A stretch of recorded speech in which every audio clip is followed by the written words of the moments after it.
ప్రియమైన వారలారా, యేసు నామమున మీకు నా ప్రేమపూర్వక శుభాకాంక్షలు. ఎలా ఉన్నారు? బావున్నారా? ఈ నూతన దినము ఎలా ఉన్నది?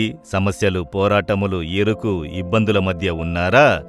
మిమ్ములను ఎదిరించివారు, విరోధముగా పోరాడువారు చుట్టూ ఉన్నారా? పనిచేసే స్థలంలో, నివసించే స్థలంలో, సేవ చేసే స్థలంలో మనుషుల వల్ల వచ్చే సమస్యలు, ఇబ్బంది, శత్రువులు చాలా అధికమగుచున్నారు అన్న పరిస్థితిలో ఉన్నారా? దావీదు ఒక అద్భుతమైన ఒక అనుభవమును చెబుతున్నారు. 3వ కీర్తన 6వ వచనములో 10,000 మంది దండెత్తి నా మీదకు వచ్చి మోహరించినను నేను భయపడను. నా మీదికి దండెత్తి వచ్చు 10,000 మంది వచ్చినను, గొప్ప సమూహముగా వచ్చుచున్నారు. 10,000 మంది దండెత్తి నా మీదకి అంటే నన్ను నాశనం చేయుటకు, నన్ను స్తంభింపజేయుటకు వస్తున్నారు. నేను భయపడను అని చెప్పుచున్నారు. అదే ఆయన అనుభవము. ఇక్కడ నేను మాట్లాడే స్థలము హెబ్రోన్ అనే ఒక స్థలము.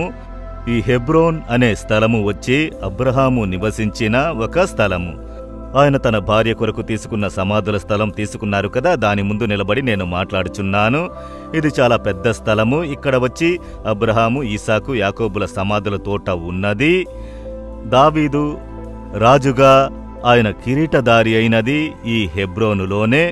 7 సంవత్సరములు ఆయన ఇక్కడుండి పరిపాలించెను. ఆ తర్వాతే ఆయన యెరూషలేముకి పరిపాలన స్థలం మార్చబడినది అని వేదములో మనం చూస్తున్నాము.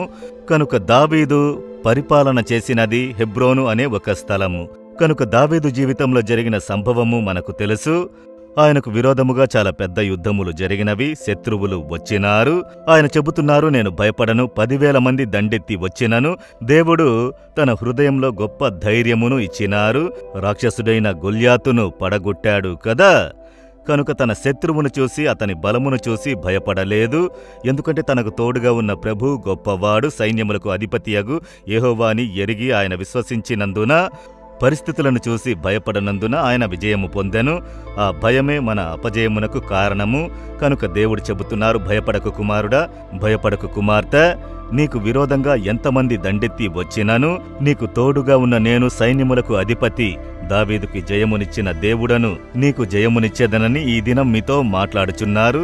ఏదో కార్యమును గురించి భయపడుచున్నారు. మీకు విరోధంగా చెలరేగిన మనుషులు, పేరుగాంచిన వారు, ధనవంతులు, అధికారంలో ఉన్నవారని చెప్పి, యేసుకి మించిన అధికారము ఎవరి వద్ద ఉన్నది?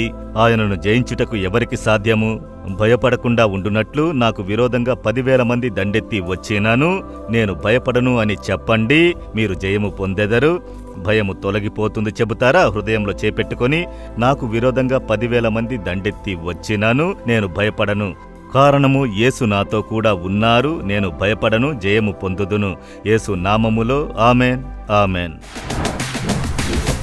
జీసస్ రిడీమ్స్ తెలుగు యూట్యూబ్ ఛానల్ను సబ్స్క్రైబ్ చేయండి.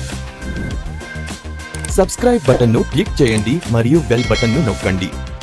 ప్రతిరోజు కార్యక్రమ సమాచారం పొందండి.